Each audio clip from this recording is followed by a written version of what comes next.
When I came over here, I was in my mid-20s. Right. The first time I really came over here. You know, I had a whole bunch of weird paranoid suspicions about what the hell was going on, because there was a lot of stuff I couldn't understand. Right. And nobody was really bothering to explain it to me. They don't. And and I formed a bunch of opinions about the town and about the people in it that were like, surely that couldn't be, because a whole place can't be like, you know, Weird Town, you know, where the stranger wanders in and... Hollywood is a place where people are expected to toe the line, to follow the latest trends, and keep the public happy. But Mel Gibson? He's not playing by those woke rules. Unafraid of backlash, he's calling out what he sees as the industry's biggest issues. A place like this can humiliate you. Mm-hmm. And it can humiliate you, it can be humbling. I mean, it does rip your life to pieces. Is it? If you'll let it. Yeah. And it's always pounding at the walls. It's yeah. These little guys, these little heathens with no soul downstairs with horns on their head with a battering ram trying to like beat your walls. From its silence on real-world crises to its obsession with political correctness, Mel Gibson is challenging Hollywood's status quo, and he's doing it in a way few others dare to. If you ask most people what their number one fear is, what do you think it is? Most people's number one fear is public humiliation. Okay. Mel Gibson has become a controversial figure, not because he seeks attention, but because he believes that modern Hollywood is missing the mark. I don't give a anymore. I'm not afraid of it, because I've had plenty. And now, it's just time for me to say, I'm tough, because what does not kill you makes you stronger. As he sees it, the industry's current fixation on staying woke has left little room for the creative freedom that made Hollywood great in the first place. You never believe anything you hear and only believe half of what you see. My mother told me that, and it's pretty true. He doesn't just say it, he lives it. He's not afraid to make films that others wouldn't touch, and he's willing to face the backlash if it means bringing authentic stories to life. Gibson has experienced firsthand how Hollywood silences voices that don't align with the prevailing narrative. He's been advised by industry insiders to keep certain opinions to himself, to avoid speaking out, and to stick to safe topics. But as he openly admits, he's beyond that now. He no longer fears public backlash. In fact, he views it as a sign that he's doing something right. When Hollywood tries to silence him, he just gets louder, determined to expose what he believes are the double standards and contradictions that plague the industry. One of Gibson's strongest criticisms of Hollywood is its selective outrage. He points to numerous instances where certain celebrities face accusations and are instantly shunned, while others seem to slip under the radar despite serious allegations. Hollywood seems to pick and choose which voices to silence, and it's based more on convenience than on any real moral code. For Gibson, this is one of the clearest signs that Hollywood has lost its way, championing safe causes while ignoring real issues that might be harder to market. He's had enough of the hypocrisy and has chosen to channel his frustration into his work, creating films that address the very issues the industry would rather sweep under the rug. Perhaps one of the best examples of this is Gibson's recent film, Sound of Freedom. The film sheds light on the dark, heartbreaking reality of child trafficking in Latin America, a topic that's largely absent from mainstream Hollywood films. Sound of Freedom has a message filled with hope and inspiration. The film sparks conversations and encourages people to help end trafficking in their own community. Go see it.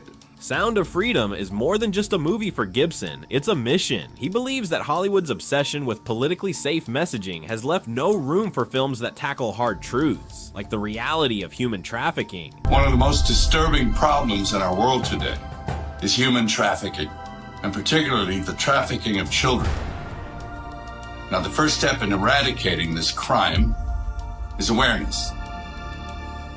Go see Sound of Freedom. The film faced numerous challenges along the way, with major studios refusing to take it on. But Gibson and his team found an alternative way to reach audiences, bypassing the traditional distribution channels and proving that a film with a real mission can succeed without Hollywood's stamp of approval. The success of Sound of Freedom isn't just a personal victory for Gibson, it's a testament to what audiences are truly craving: authenticity. Despite the lack of support from big studios, the film became a surprising success, supported by a public that's tired of the industry's glossy, surface-level narratives. To Gibson, the success of Sound of Freedom is proof that viewers want real stories, not the polished veneer Hollywood puts on everything. This film didn't just entertain, it sparked a conversation. It forced audiences to confront an issue that's as uncomfortable as it is real, and it did so not with the backing of Hollywood's machine, but with the support of people who saw it for what it was: a story that needed to be told. Hollywood's fixation on political correctness is another major issue for Gibson. He believes this trend threatens to stifle creativity and erase the very essence of what makes storytelling impactful. In his view, art is supposed to push boundaries, to question norms, and to explore uncomfortable truths. But as he sees it, the industry has become so concerned with avoiding offense that it's lost its creative edge. He's watched as Hollywood churns out content that checks all the right boxes but lacks depth and honesty. To him, this trend represents everything that's wrong with the industry today. Even though he's faced backlash for refusing to follow Hollywood's political correctness script, Gibson is unyielding in his commitment to honest storytelling. For Ukraine, got a phone call from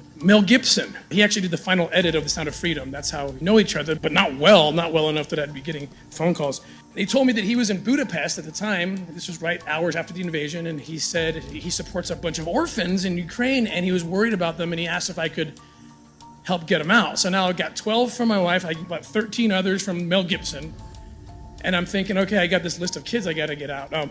I told Mel, I said, you gotta help me, this is gonna be expensive. I won't ask you for direct donation, but can you help me film this? You know, let's film what's happening so we can get people to understand and they can support us. He said, no problem. He helped us get set up and started filming.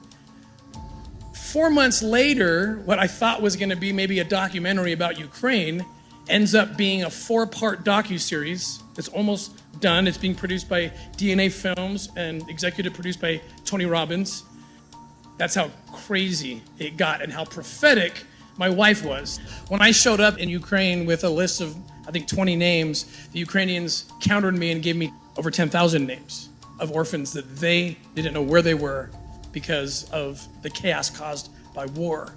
And more importantly, and more frightening to me, was the fact that I know that human trafficking is a $32 billion a year business. It's the fastest growing criminal enterprise in the world, and I also know how kids get forced into that market. And it's through vulnerable situations like in the aftermath of a hurricane, mostly in a developed country, or an earthquake, or in this case, a war. He believes that if a story is going to make an impact, it needs to be truthful, even if that means ruffling a few feathers. Gibson isn't chasing popularity, he's chasing authenticity, and he's willing to accept whatever fallout comes with that. Throughout his career, Gibson has been known for his commitment to telling stories with depth and meaning, often touching on themes of redemption and faith. This commitment has made his journey anything but smooth. He's faced intense criticism from Hollywood elites who view his work as controversial, but this hasn't stopped him from pursuing the projects that matter to him. He's had steadfast support from close friends, like Robert Downey Jr., who has openly defended Gibson and praised his personal growth and resilience. This unwavering dedication to his values has earned him the respect of fans who see through Hollywood's selective acceptance. By standing his ground, Gibson has proven that he's not just here to entertain, he's here to make a difference. Gibson's dedication to exploring meaningful themes is evident in his upcoming project, The Passion of the Christ: Resurrection. With this film, he's stepping even further outside Hollywood's comfort zone, diving into themes of faith and redemption that Hollywood usually avoids. Gibson is well aware that this film is likely to face backlash, but instead of shying away, he sees it as an opportunity to engage with audiences in a way that goes beyond what Hollywood typically allows. For him, telling stories that resonate on a deep, personal level is what filmmaking is all about. This commitment to authenticity has allowed Gibson to connect with a new generation of fans who feel overlooked by Hollywood's polished, performative messaging. Younger audiences, disillusioned with the industry's superficial activism, see Gibson as someone who values truth over acceptance. They're drawn to his movies not just for the storylines, but because they know that he's bringing something real to the table. For these fans, Gibson represents a rare figure in Hollywood, someone who is willing to stand alone if it means staying true to his beliefs. The loyalty of Gibson's fan base is a testament to the power of authenticity. His fans aren't looking for perfection, they're looking for honesty, and that's exactly what Gibson is giving them. By staying true to his values, he's shown that a career built on authenticity resonates with people on a deeper level than any polished, industry-approved image could.